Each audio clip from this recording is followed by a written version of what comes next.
What's up everyone, welcome to this video. In this video I will show you how to fix if your Xiaomi phone is not turning on. So to fix this issue, plug in the charger for at least 10 minutes.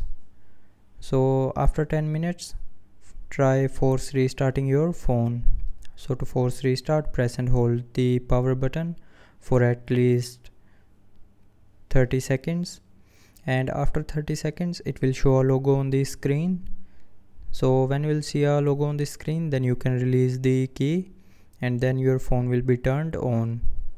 Now for extra security, open settings, tap on about phone, then tap on software version, and from here check if your phone's software is up to date or not.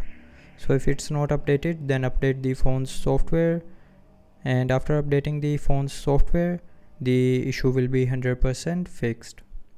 So that's how you can fix the Xiaomi phone which is not turning on. So I hope you liked the video. Thanks for watching.